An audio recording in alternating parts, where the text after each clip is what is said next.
नमो तस्य भगवतो अरहतो सम्मा सम्बुद्धस्य। बुद्धं शरणं गच्छामि, धम्मं शरणं गच्छामि, संघं शरणं गच्छामि,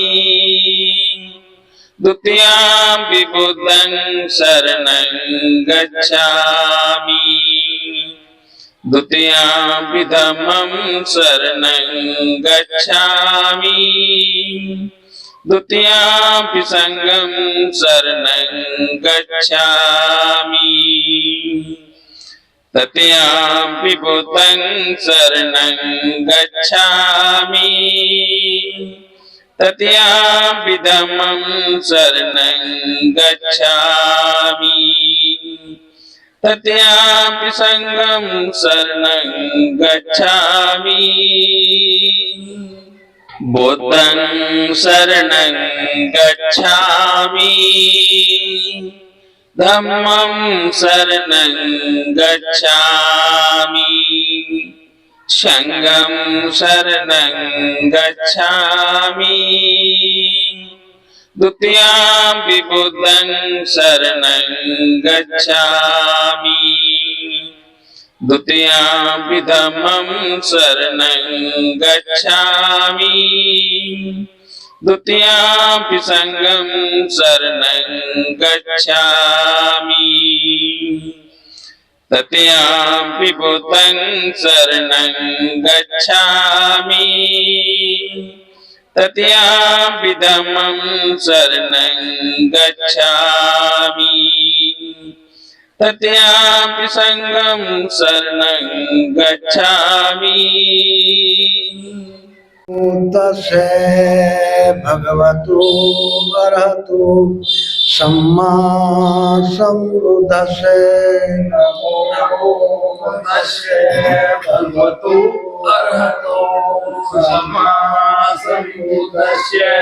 नमो तस्य भगवतो अरहतो सम्मा सम्बुद्धस्य। नमो तस्य भगवतो अरहतो सम्मा सम्बुद्धस्य। नमो तस्य भगवतो अरहतो सम्मा सम्बुद्धस्य। नमो तस्य भगवतो अरहतो सम्मा सम्बुद्धस्य। बुद्धं नमामि, बुद्धं नमामि, धम्मं नमामि, धम्मं नमामि, संघं नमामि। संघं नमामि। प्रत्येक रविवार की भांति आज भी डॉक्टर अंबेडकर भवन दौलतपुरा में बुद्ध वंदना का आयोजन। सबसे पहले त्रिशरण और पंचशील ग्रहण करेंगे।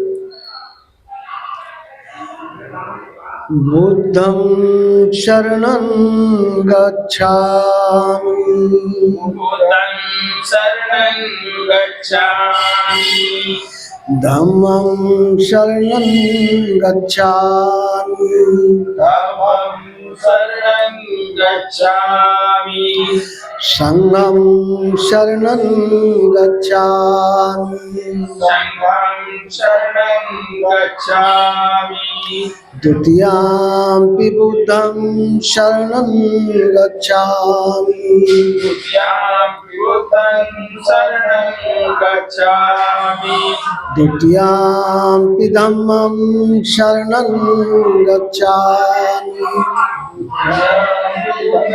शरणं गच्छामि, द्वितीयंपि संघं शरणं गच्छामि,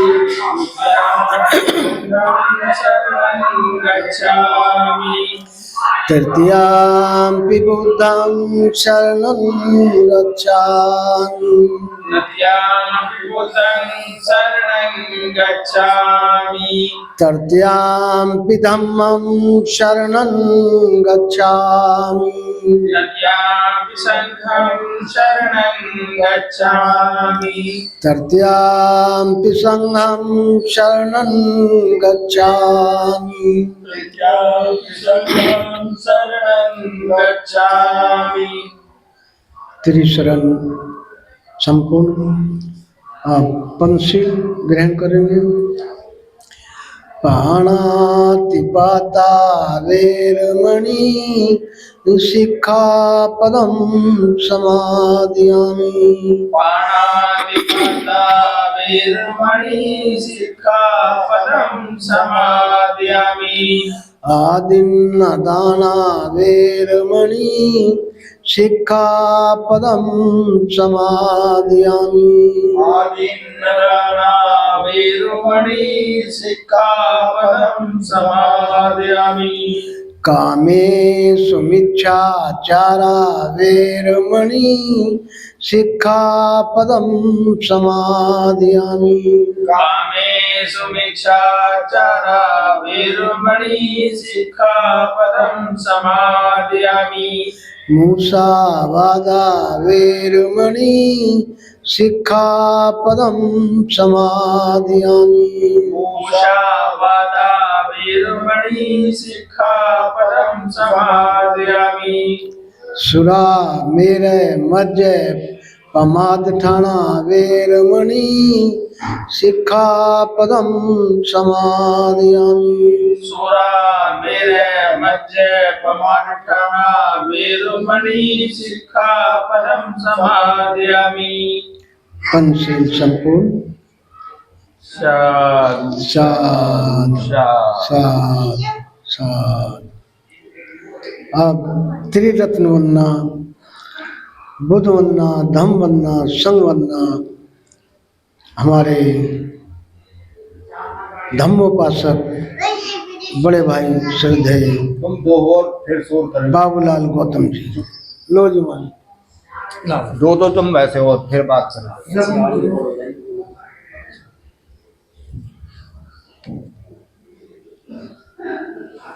मित्रों,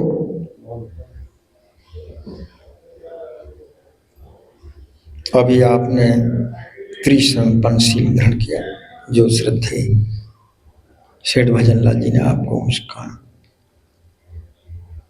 वाचन किया और आपने ग्रहण किया। तो त्रिशरण पंचशील के उपरांत भगवान गौतम बुद्ध में आस्था और धर्म में प्रवेश सबसे पहला मंत्र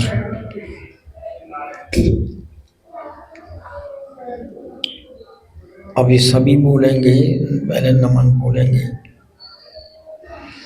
बोलो नमो बुद्धाय जय भीम, नमो बुद्धाय जय भीम, नमो बुद्धाय जय भीम, नमो बुद्धाय जय भीम, नमो बुद्धाय जय भीम। नमो बुद्धाय जय भीम। पांचांग प्रणाम करेंगे। बोलो बुद्धं नमामि, बुद्धं नमामि, धम्मं नमामि, धम्मं नमामि, संघं नमामि। संघं नमामि।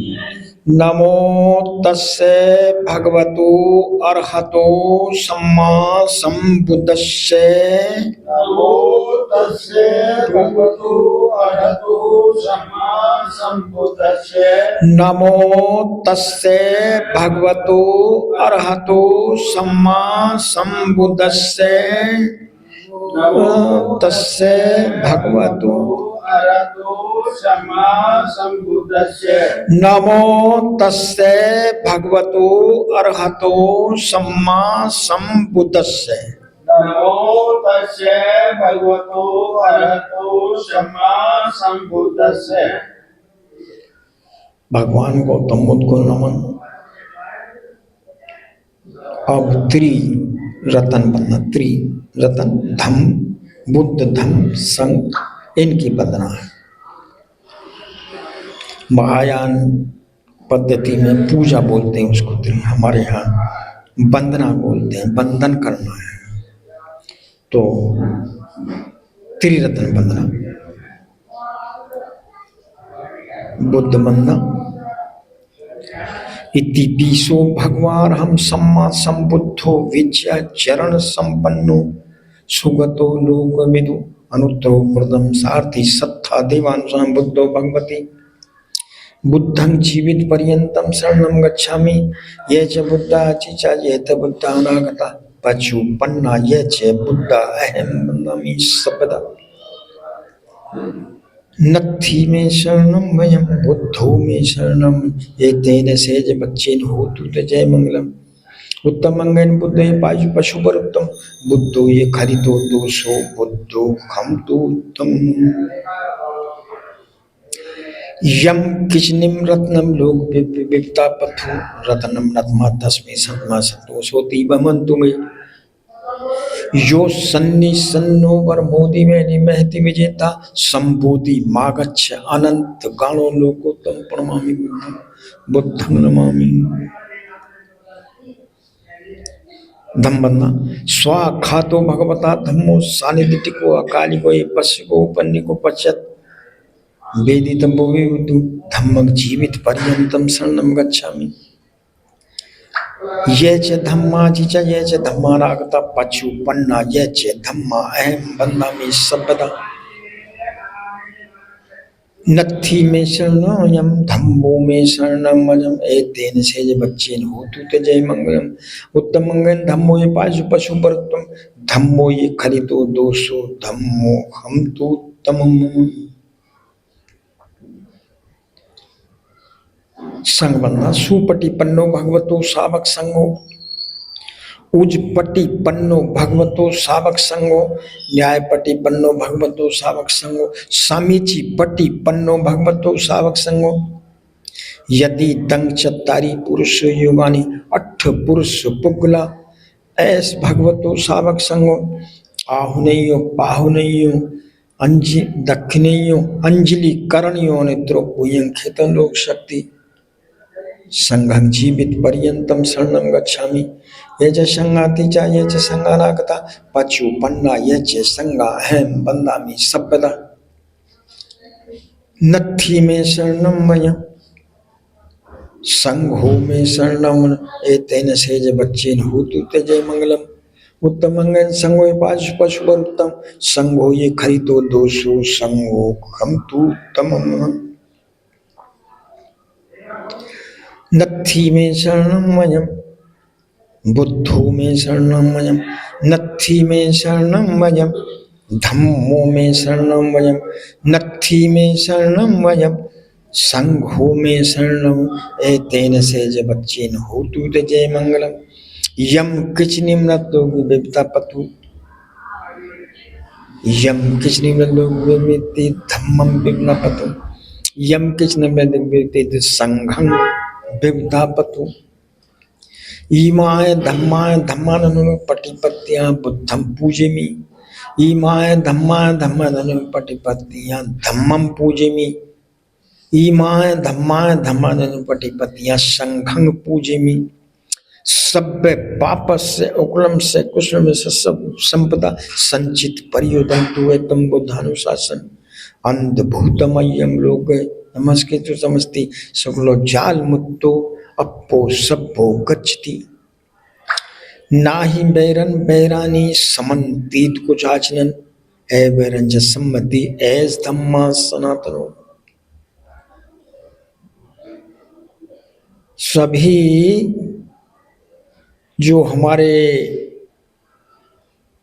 जितने भी हमारे जो भगवान गौतम बुद्ध हुए हैं वो 27 तो पहले हो चुके हैं, तो इसलिए जो बुद्धों की पूजा बोली जाती है तो उसमें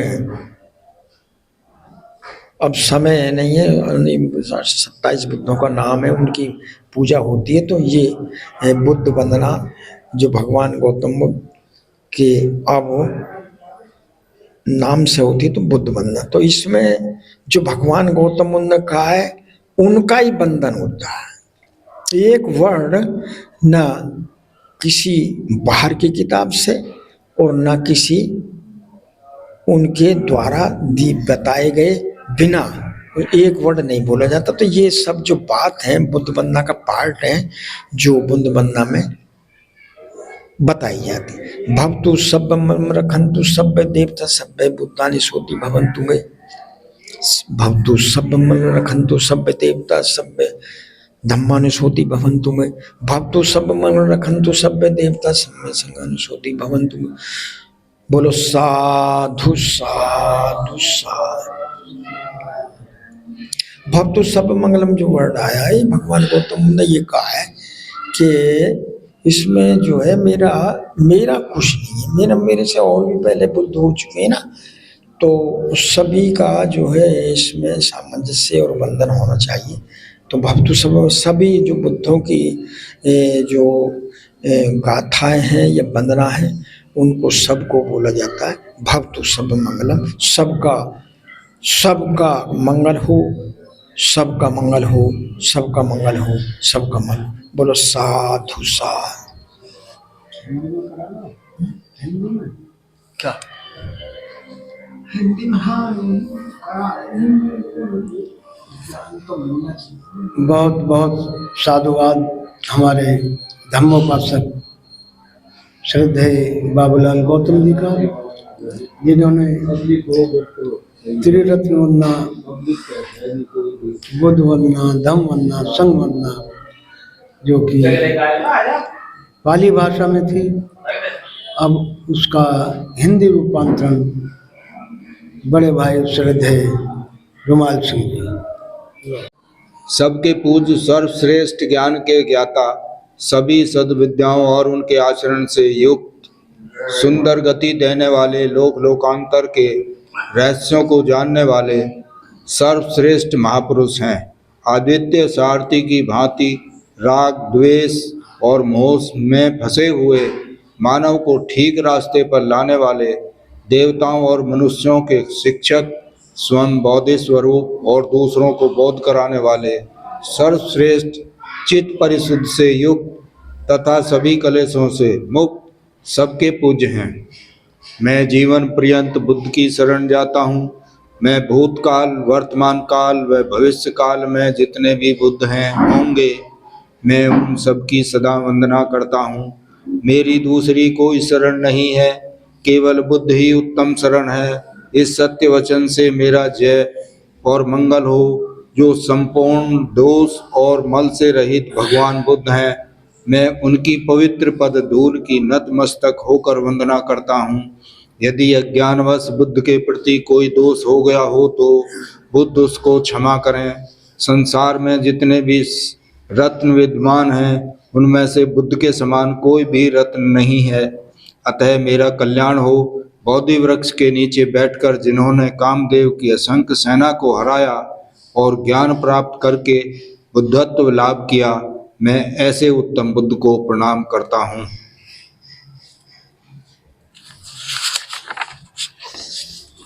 धम्म वंदना। भगवान बुद्ध ने अनुभव की कसौटी पर कसकर सुंदर ढंग से धम्म का वर्णन किया है। यह धम्म देखने और परखने योग्य है, सभी देशों व समयों में वह आचरण करने योग्य है। यह धम्म निर्वाण तक पहुँचाने वाला है। आओ इसे देखें और परखें। यह धम्म विद्वान लोगों द्वारा स्वयं अनुभव करने योग्य है। मैं जीवन पर्यंत धम्म की शरण जाता हूँ। मैं भूतकाल, भविष्यकाल व वर्तमान काल के बुद्धों द्वारा उपदृष्ट धर्मों की सदा वंदना करता हूँ। मेरी दूसरी कोई शरण नहीं, केवल धम्म ही उत्तम शरण है। इस सत्य वचन द्वारा मेरा जय मंगल हो। मैं व्यवहार और परमार्थ के लिए श्रेष्ठ धर्म के नतमस्तक होकर वंदना करता हूँ। यदि अज्ञानवश मुझसे कोई दोष हो गया हो तो धर्म मुझे क्षमा करें। संसार में जितने भी रत्न विद्यमान हैं, धर्म रत्न के समान कोई दूसरा रत्न नहीं है। इस सत्य वचन से मेरा कल्याण हो। 8 अंगों वाला यह धम्म मानव के लिए श्रेष्ठ और आचरणीय है। ऐसे मोक्षदायी धम्म को मैं प्रणाम करता हूँ। संघ वंदना। भगवान का श्रावक संग सुमार्ग पर चलने वाला है, सीधे मार्ग पर चलने वाला है, न्याय सत्य ज्ञान के मार्ग पर चलने वाला है तथा सोच विचार कर उचित मार्ग पर चलने वाला है। यह संग 4 युगलों और 8 पुरुष पदगलों से युक्त है। यह आमंत्रित करने योग्य है, पाहुन अतिथि बनाने योग्य है, दान देने योग्य है और हाथ जोड़कर वंदना करने योग्य है। ऐसे संगलोक के लिए सर्वोत्तम पुण्य क्षेत्र है। मैं जीवन पर्यंत ऐसे संघ की शरण जाता हूँ जो भूतकाल, भविष्यकाल तथा वर्तमान काल में जो बुद्ध शिष्य संघ हैं, मैं उन सब की वंदना करता हूँ। मेरी दूसरी कोई शरण नहीं है, केवल संघ ही मेरी उत्तम शरण है। इस सत्य वचन से मेरा जय मंगल कल्याण हो। मैं मन, वाणी और कर्म से पवित्र संघ की नतमस्तक होकर वंदना करता हूँ। यदि अज्ञानवश संघ के प्रति मुझसे कोई दोष हुआ हो तो संघ उसको क्षमा करें। संसार में जो भी रत्न है विद्यमान है, संघ के समान कोई भी रत्न नहीं है। अतः मेरा कल्याण हो। संघ विशुद्ध दक्षिणा देने योग्य है। अनेक प्रकार के गुणों से युक्त संघ को मैं प्रणाम करता हूँ। नमो बुद्धाय जय भीम। नमो बुद्धाय जय भीम। नमो बुद्धाय जय भीम। नमो बुद्धाय जय भीम। नमो बुद्धाय जय भीम। नमो बुद्धाय जय भीम।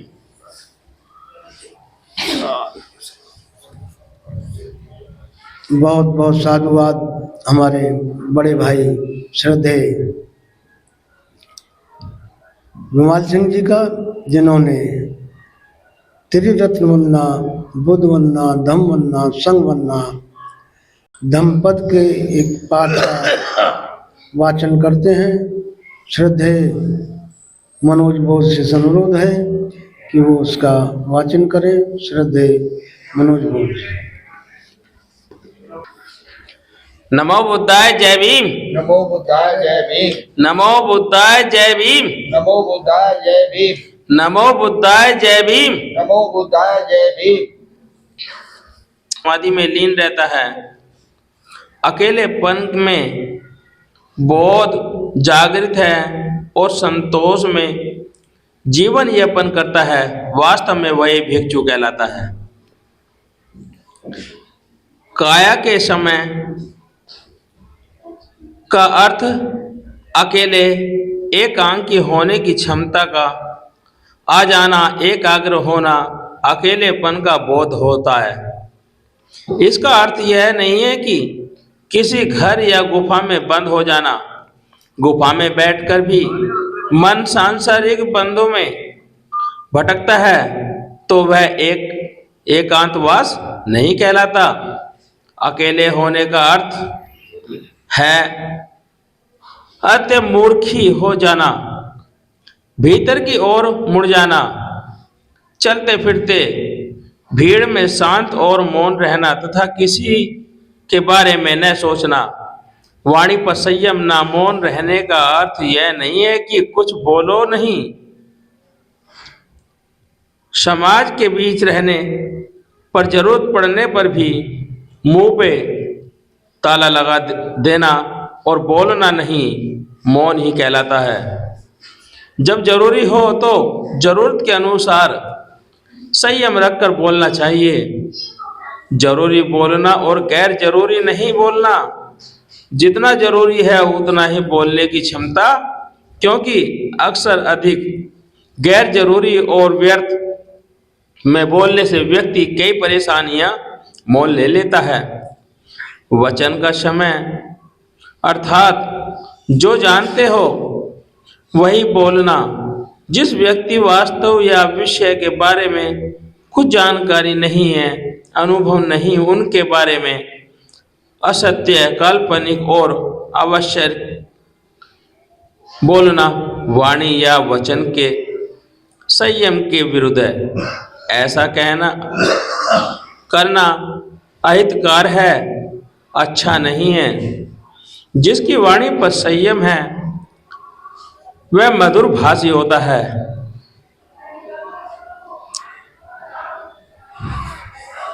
जो भिक्षु अपनी वाणी पे संयम रखता है, सोच विचार कर बोलता है, शांति चित्त से विनय होकर बोलता है, वही प्रज्ञावान बुद्धिमान भिक्षु धम्म और अर्थात का अच्छी तरह विद्यापूर्ण और विवेचन व्याख्यान कर सकता है। उसका भाषण बोलना और मधुर कार्यप्रिय और मन भावना होता है। उसकी वाणी और वचनों से धम्म का प्रकाश फैलता है। उसके व्यक्तित्व और कृत्यों से दूसरों को सुख शांति के मार्ग पर चलने की प्रेरणा मिलती है। जो धम्म में आनंद पाता है वही गिरता है ता नहीं है। जो भिक्षु धम्म में रमण रहता है, निरंतर धम्म आचरण ही लगा रहता है, धम्म चिंतन में ही रहता है, धम्म का मनन करता है, धम्म का ही सदैव अनुसरण करता है, ऐसा साधक ही सद धम्म को उपलब्ध होगा। वह कभी चूकता नहीं है, वह धम्म के कभी अलग नहीं होता। संतोष धारण करो, दूसरों से ऐसा मत करो। अपने लाभ की अवहेलना, अवमानना और उपेक्षा नहीं करनी चाहिए। दूसरों के लाभ की चाह और ईर्ष्या नहीं करनी चाहिए। जो भिक्षु दूसरों की वस्तुओं या लाभ की इच्छा करता है, जो दूसरों के लाभ की स्पृहा और ईर्ष्या करता है, वह चित्त ही एकाग्रता ध्यान समाधि प्राप्त करने में सामर्थ नहीं होगा। अपने लाभ की अवहेलना न करे। स्वयं को मिलने वाला लाभ भले ही थोड़ा ही है क्यों ना हो, लेकिन भिक्षु को उस अल्प लाभ की अवहेलना, अवमानना, तिरस्कार नहीं करना चाहिए। और जो भिक्षु स्वलाभ की अवहेलना नहीं करता है, तो ऐसे शुद्ध जीवन वाले आलस्य रहित भिक्षु की देवता भी प्रशंसा करते हैं। जिससे नाम रूप की ममता नहीं, वही भिक्षु है।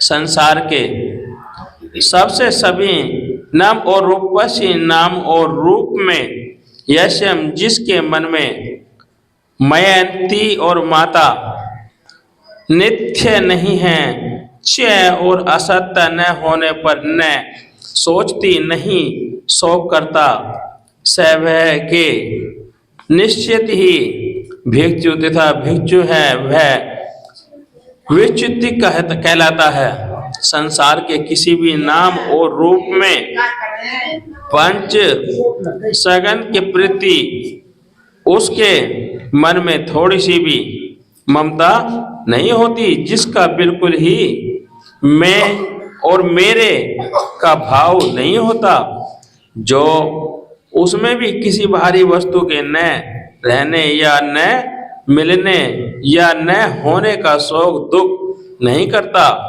चिंता नहीं करता, जिसको उनके होने या न होने का सुख या दुख नहीं होता, उसके पास इस प्रकार समता भाव हो, समय स्वभाव हो, वही वास्तव में भिक्षु कहलाता है। साधु साधु साधु। बहुत बहुत साधुवाद हमारे धम्म मित्र श्रद्धे मनोज बौद्ध जी का, जिन्होंने तथागत गौतम बुद्ध के धम्म ग्रंथ धम्मपद के एक पाठ का वाचन किया, जिसमें भिक्षु और उपासक के लिए विशेष रूप से बतलाया गया कि किस तरह हमें अपनी वाणी पर संयम रखकर कटु वचन से बचना चाहिए, मृदु भाषा बोलनी चाहिए, ऐसा कोई भी वाणी से कोई शब्द ना निकालें जिससे किसी दूसरे को कोई कष्ट हो। अब जैसा कि इस कार्यक्रम में बाबा साहब द्वारा लिखित धार्मिक ग्रंथ तथागत गौतम बुद्ध और उनका धम्म के एक पाठ का वाचन करते हैं। हमारे बीच में वरिष्ठ अधिवक्ता एडवोकेट जय सिंह जी विराजमान हैं। उनसे अनुरोध है कि वो उसका वाचन करें। श्रद्धेय एडवोकेट जय सिंह जी। सभी को जय भीम, नमो बुद्धाय।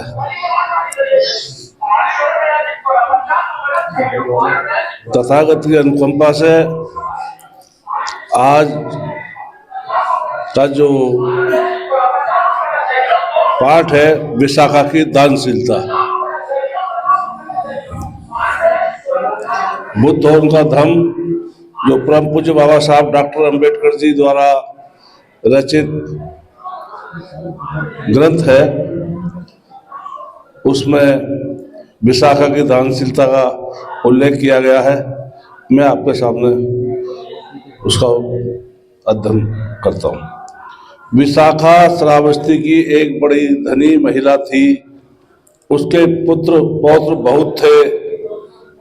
जब तथागत श्रावस्ती में विहार कर रहे थे, विशाखा जहाँ तथागत थे वहाँ पहुंची और अगले दिन भोजन करने का निमंत्रण दिया, जिसे तथागत ने स्वीकार कर लिया।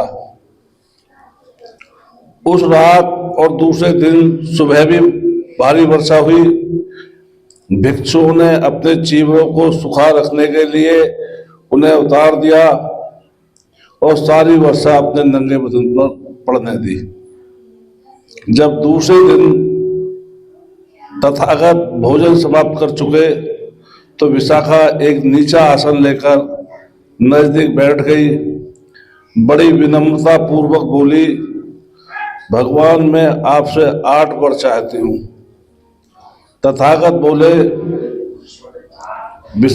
तथागत बिना जाने वर नहीं देते। विशाखा ने फिर निवेदन किया, भगवान जो वर मैं मांगने जा रही हूँ ये उचित हैं और आपत्ति रहित हैं। वर मांगने की अनुमति मिल जाने पर विशाखा बोली, भगवान मैं चाहती हूँ कि वर्षा काल में मैं भिक्षु संघ को चीवरों को दान कर सकूं, बाहर से आने वाले तथा बाहर जाने वाले भिक्षुओं को भोजन दान दे सकूं, रोगियों को भोजन दे सकूं, रोगियों की सेवा करने वालों को भोजन दे सकूं, भिक्षुओं को खीर दूध भात दान कर सकूं और भिक्षुकों के लिए नहाने का वस्त्र दान कर सकूं। हे विशाखा, इन 8 वरों को मांगने का तेरा क्या कारण है, क्या प्रयोजन है? विशाखा बोली, भगवान मैंने अपनी नौकरानी को आज्ञा दी कि वह बिहार जाए और भिक्षु संघ को भोजन के तैयार हो जाने की सूचना दे आए। मेरी नौकरानी गई, लेकिन जब वह बिहार पहुंची तो उसने देखा कि पानी बरसते समय भिक्षु निर्वस्त्र थे। उसने सोचा ये भिक्षु नहीं है, ये नग्न तपस्वी हैं, तो अपने शरीर पर पानी पड़ने दे रहे हैं। वह चली आई और मुझे यही कहा, तब मैंने उसे दोबारा भेजा। भगवान नग्नता असुचिपूर्ण है। भगवान नग्नता से जुगपस्सा पैदा होती है। भगवान यही कारण है और यही प्रयोजन है कि मैं जीवन भर भिक्षु संघ को वर्षा ऋतु में पहनने के लिए वस्त्र देना चाहती हूँ। मेरी दूसरी मांग का कारण यह है कि बाहर से आने वाले भिक्षु सीधे रास्तों से अपरिचित होने के कारण थके थकाए आते हैं। वे नहीं जानते कि भिक्षा कहाँ मिलेगी। भगवान यही कारण है और यही प्रयोजन है कि मैं जीवन भर आगंतुक भिक्षुओं को भिक्षा दान देना चाहती हूँ।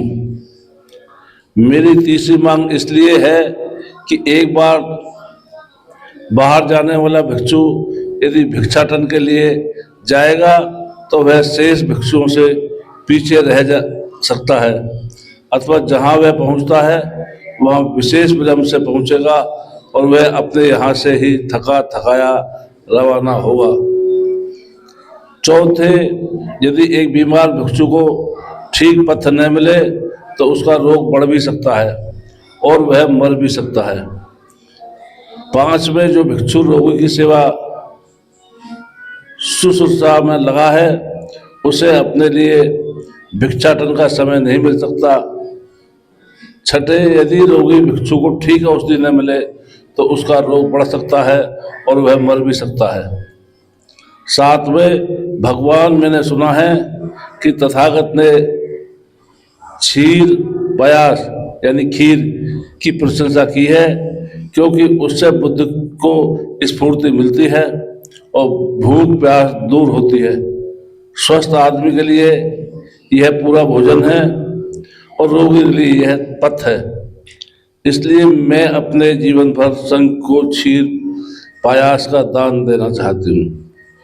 अंतिम मांग, भगवान, मैंने इसलिए की है कि भिक्षुड़ियाँ नग्न ही ऐचरवती नदी के तट पर स्नान करती हैं, जहाँ गणिकाएँ भगवान भिक्षुड़ियों का यह कहकर मजाक उड़ाती हैं कि इस तरुण अवस्था में तुम्हारे ब्रह्मचर्य का क्या मतलब है, जब बूढ़ी हो जाना तब ब्रह्मचर्य की रक्षा करना, इससे तुम्हारे दोनों हाथों में लड्डू रहेंगे। भगवान, स्त्री के लिए नग्नता बहुत बुरी बात है, वह जुगुप्सा पैदा करने वाली है। भगवान, यही कारण थे और यही प्रयोजन थे। तब तथागत ने प्रश्न किया, विशाखे, लेकिन अपने लिए तूने कौन सा लाभ सोचकर इन 8 बातों की मांग की? विशाखा ने उत्तर दिया, भगवान, नाना स्थानों में वर्षावास करने वाले भिक्षु तथागत के दर्शनार्थ श्रावस्ती आएंगे और तथागत के पास आकर वे सूचना देंगे और पूछेंगे, भगवान, अमुक और अमुक भिक्षु का शरीरांत हो गया है, अब इसकी क्या गति है? तब भगवान जैसी जिसकी गति होगी वह बताएंगे।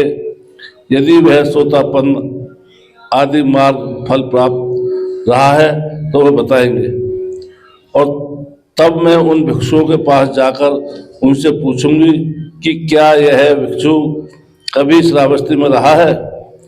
यदि वे कहेंगे कि हाँ, तो मैं इस परिणाम पर पहुंच जाऊंगी कि अवश्य या तो उस भिक्षु ने वर्षावास के लिए जीवन प्राप्त किया होगा, या आगंतुक भिक्षुओं का आहार प्राप्त किया होगा, या जाने वाले भिक्षु का आहार प्राप्त किया होगा, या रोगी को भोजन प्राप्त किया होगा, या रोगी शुश्रूषक का भोजन प्राप्त किया होगा,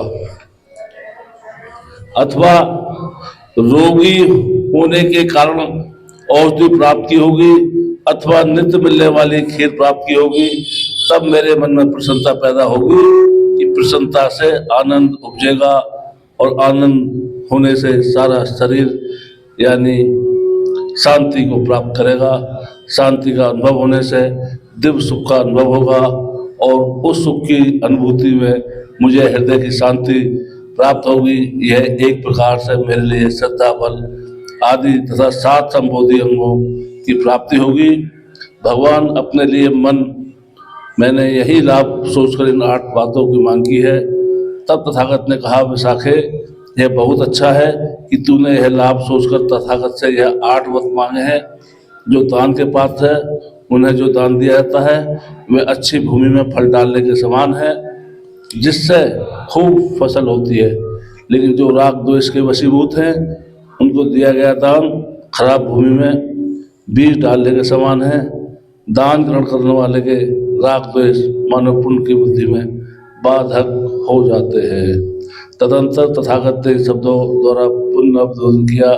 शील संपन्न उपासका सिद्धारहित चित्त लाभारहित होकर कुछ भी दान देती है, उसका वह दिव्य दान दुख के नाश का तथा दिव्य सुख की प्राप्ति का कारण होता है। वह पवित्रता और मल रहित होकर सुखी जीवन को प्राप्त होता है। कुशल धर्म करने की आकांक्षा वाली वह सुख की प्राप्ति होती है, उसे दान देने में ही आनंद आता है। विशाखा ने पूर्वाराम विहार संघ का दान कर दिया। यह दानशीलता ग्रस्त उपासकाओं में प्रथम थी। बहुत बहुत साधुवाद हमारे वरिष्ठ अधिवक्ता एडवोकेट जयसिंह जी का, जिन्होंने बाबा साहब द्वारा लिखित धार्मिक ग्रंथ तथागत गौतम बुद्ध और उनका धम्म के एक पाठ का वाचन किया, जिसमें विशेष रूप से स्वेच्छा से किया हुआ दान, अच्छे कार्यों के लिए किया हुआ दान और दूसरों की भलाई के लिए, समाज के उत्थान के लिए किसी भी तरह का दान को महत्व दिया गया है। इसलिए सभी को दान करना चाहिए, इस पे महत्व बताया गया है। तो मित्रों, अभी आपने जो हमारे आदरणीय और वरिष्ठ अधिवक्ता जी जो किताब है बुद्ध और उनका धम्म, एक एक वर्ड बाबा साहब ने सर्टिफाइड और प्रमाणित उसमें लिखा है, उसमें एक भी वर्ड अतिशोक्ति नहीं है, तो उसका वाचन किया। बहुत बहुत धन्यवाद, बहुत बहुत आपका आभार। अब बाबा साहब की जब बात आती है उनके द्वारा किए गए काम और उनके द्वारा जो भी लिखित डॉक्यूमेंट्री प्रूफ जितने भी हैं, तो सब में बाबा साहब को जो काम किए नमन किया जाता है। अब कुछ बात जो बाबा साहब पर जो घटना है वो सत्यापित प्रमाणित होती है और जो जनता है उनको उन घटनाओं पर बाबा साहब को नमन करती है। अब घटना ऐसी ऐसी घटना बाबा साहब ने झेली है, जनता अपने आंखों में आंसू भर लेती है कि एक मनुष्य, एक इंसान, एक जीव ऐसी ऐसी घटना घटते हुए और कहां से कहां, अर्श से फर्श पर उन घटनाओं को झेलते हुए आगे बढ़ा। तो ऐसे बाबा साहब, ऐसे भीमराव अंबेडकर थे। अब घटना यह है, बाबा साहब को विदेश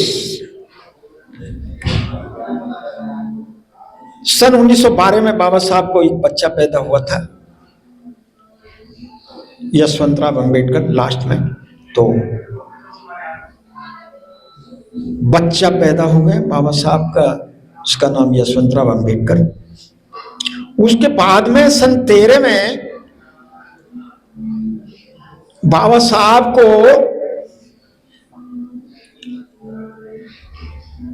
अगली पढ़ाई के लिए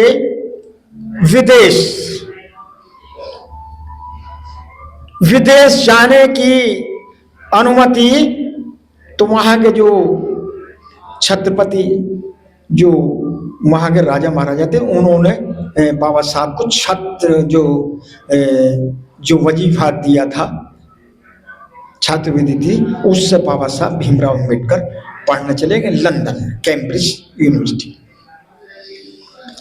ये बात मैं आपको इसलिए बता रहा हूं,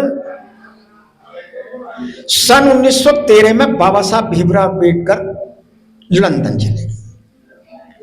सन 13 में ही उनके फादर रामजीलाल सतपाल जी का देहांत। बाबा साहब भीमराव अंबेडकर विदेश में, हालत उनकी उस समय ऐसी थी, बाबा साहब स्वयं भी ये समझ गए थे कि पिताजी की हालत गंभीर है और मुझे जाना है, तो 1913 में बाबा साहब चलिए कि फादर चलिए। और ऐसी ऐसी घटना, एक घटना और घटी जो बाबा साहब की जो पत्नी थी रमाबाई जी, उनके एक लड़की थी लक्ष्मी, तो उसकी डेथ जब हुई, आपको ताज्जुब होगा, ये बिल्कुल सही बात है और सही लोग बताते हैं और सही भाषण देते हैं। जो बच्चा या बड़ा होता है तो सबके लिए जो कपड़ा होता है तो स्वच्छ कपड़ा होता है, ये नया होता है, वो कपड़ा भी घर में नहीं मिला। और बाबा साहब की पत्नी ने जो साड़ी रखी थी वे, उसमें से वो फाड़ करके दी। अब आप देखिए, तो बाबा साहब भीमराव अंबेडकर लंदन में, यहां ऐसी ऐसी घटना घटी और शर्त यह थी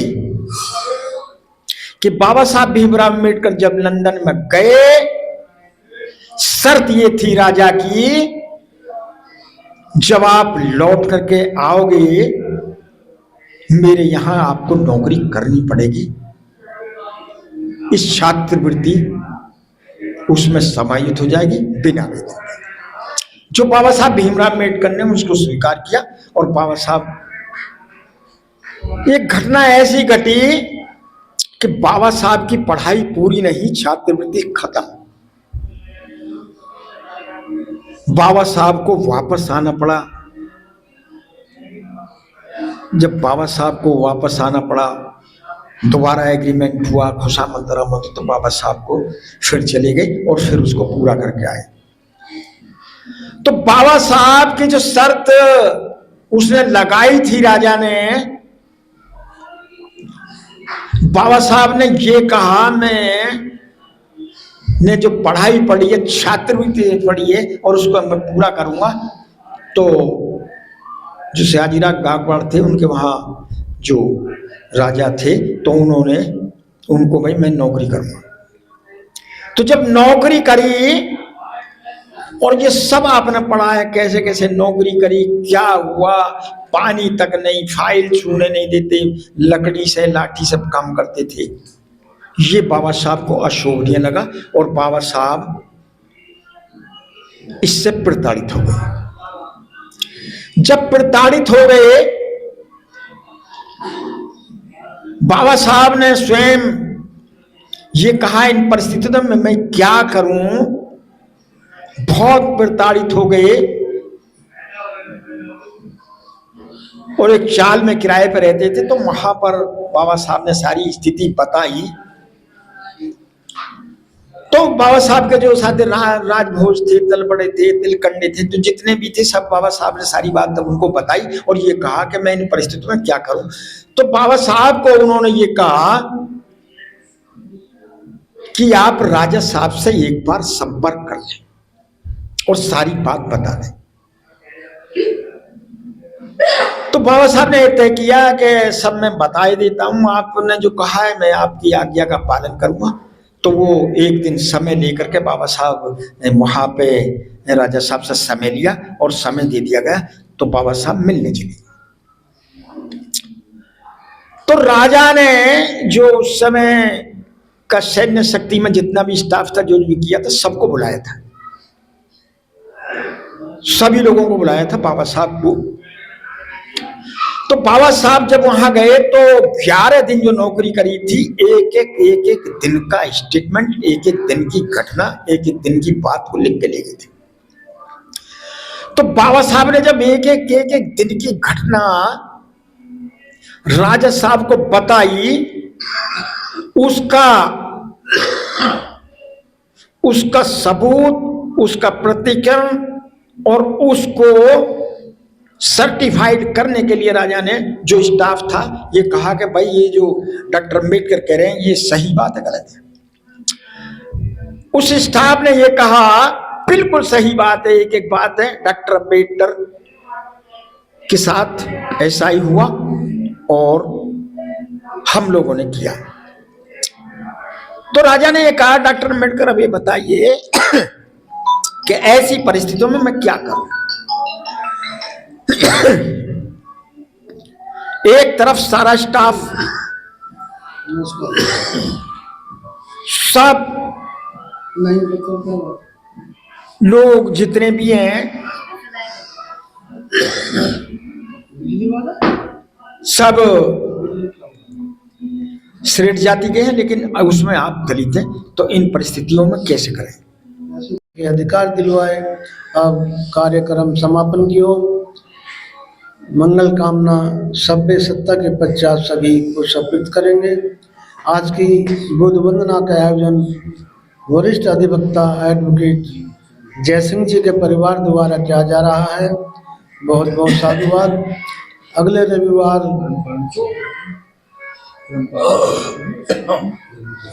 15 है ना, 22 फरवरी को बुद्ध वंदना का आयोजन वरिष्ठ अधिवक्ता, वरिष्ठ समाज सेवी श्रद्धेय रूपचंद भारती जी के परिवार द्वारा किया जाएगा। उनका भी बहुत बहुत साधुवाद। अब मंगल कामना श्रद्धेय एडवोकेट जयसिंह जी। सभी बहुत बहुत साधुवाद। सब लोग मेरा अनुसरण करेंगे और जागृति आएगी। सब लोग मंगल कामनाओं में, कि मंगल कामना सभी के मंगल के लिए, सबके कल्याण के लिए होती हैं। मेरा साथ दें सब लोग। जन जन मंगल, जन जन मंगल, जन जन मंगल होए रे।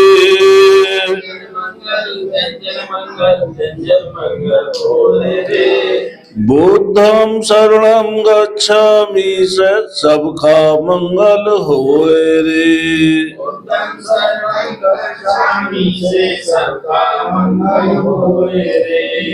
धम्मं शरणं गच्छामि से सबका मंगल होए रे।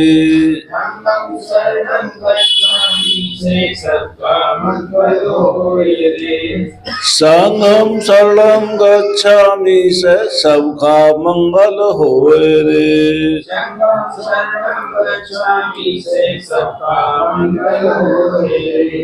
पंचशील के पालन से सबका मंगल होए रे।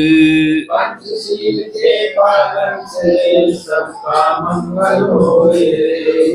दृश्य और अदृश्य जीवों का सभी का मंगल होए रे। दृश्य और अदृश्य जीवों का सभी का मंगल होए रे। जन जन मंगल, जन जन मंगल, जन जन मंगल होए रे।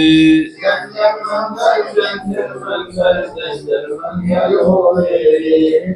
अहम बदामी साबदा से सबका मंगल होए रे। अहम बदामी साबदा से सबका मंगल होए रे। मद क्रोध और मोह त्यागन से सबका मंगल होए रे। मद क्रोध और मोह त्यागन से सबका मंगल होए रे। प्रज्ञाशील समाधि से सबका मंगल होए रे। प्रज्ञाशील समाधि से सभी का मंगल होए रे। जल के प्राणी, स्थल के प्राणी और गगन के सारे प्राणी, जल के प्राणी, जल के प्राणी और गगन के सारे प्राणी, सबका मंगल होए रे। सबका मंगल होए रे। जन जन मंगल, जन जन मंगल, जन जन मंगल होए रे।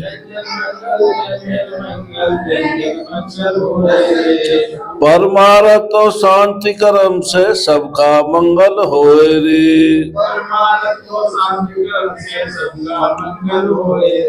माता पिता की सेवा से सबका मंगल होए रे। माता पिता की सेवा से सबका मंगल होए रे। सच्चे अच्छे कर्मों से सबका मंगल होए रे। सच्चे अच्छे कर्मों से सबका मंगल होए रे।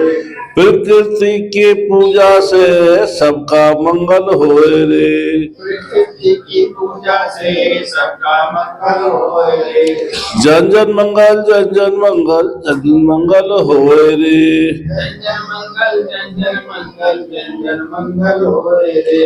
भवतु सब मंगलम रखंतु सब बोलो साधु साधु साधु। क्या नाम है? शौर्य और कौन है? छोड़िए नहीं आज। बहुत बहुत साधुवाद हमारे एडवोकेट जयसिंह जी का। अब कार्यक्रम समापन की ओर सभ्य सत्ता हमारे चंदन जी कराएंगे। चंदन जी लो जी कराओ। सप्पे सत्ता सुखी होन्तु सबे सत्ता सुखी होन्तु। सब्बे होन्तु चके बिनो सबे होतु चके बिनो। सब्बे भद्राणि पश्यन्तु सबे भद्राणि पश्यन्तु। मां किंचिदुख मां मां मां चिंतित मां। सब्बे सत्ता सुखी होन्तु सबे सत्ता सुखी होन्तु। सप्पे होन्तु चके बिनो सबे होतु चके बिनो। सब्बे भद्राणि पश्यन्तु सबे भद्राणि पश्यन्तु। मां किंचिदुख मां मां मां चिंतित मां। सब्बे सत्ता सुखी होन्तु सबे सत्ता सुखी होन्तु। सब्बे होन्तु चके बिनो सबे होतु चके बिनो। सब्बे भद्राणि पश्यन्तु सबे भद्राणि पश्यन्तु। मां किंचिदुख मां मां मां चिंतित मां। साधु साधु साधु। बुद्धं नमामि बुद्धं नमामि धम्मं नमामि धम्मं नमामि संघं नमामि। संघम नमामि। बहुत बहुत साधुवाद हमारे चंदन जी का, जिन्होंने सभ्य सत्ता कराकर कार्यक्रम का समापन किया। अब सभी पुष्प अर्पित करेंगे। ये रख दे अंदर चंदन, नीचे वाले में रखो। अरे ले करो।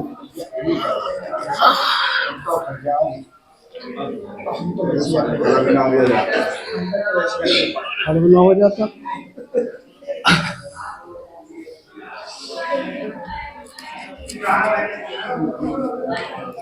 एक घंटा हो गया ना बैठे बैठे।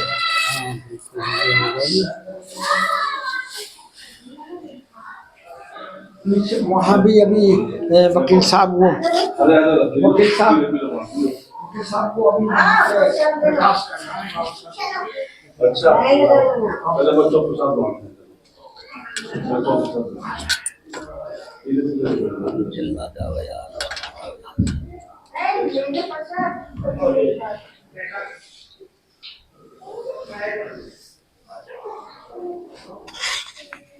परम पूज्य बाबा साहब के चरणों में नमन करते हुए दौलतपुरा बौद्ध विहार में पिछले कई वर्षों से जो बुद्ध वंदना रविवार के दिन होती है, इसमें उपस्थित हमारे सदर जी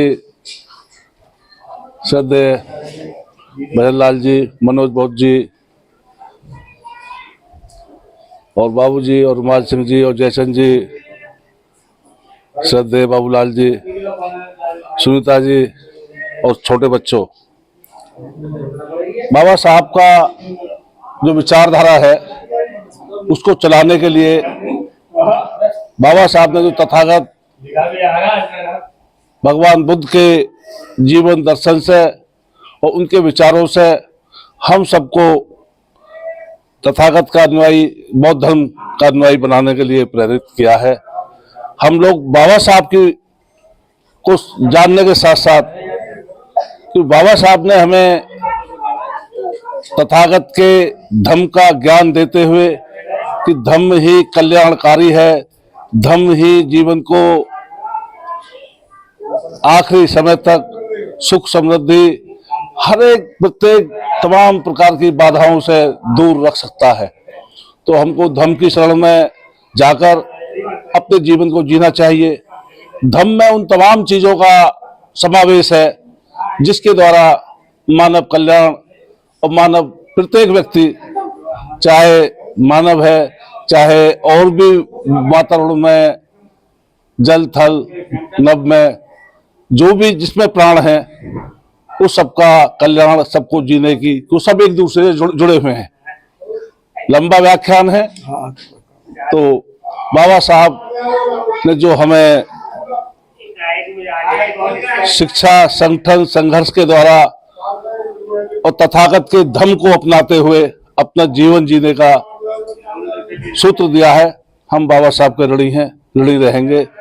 और बहुत बहुत साधुवाद। जय भीम, नमो बुद्धाय, जय भीम।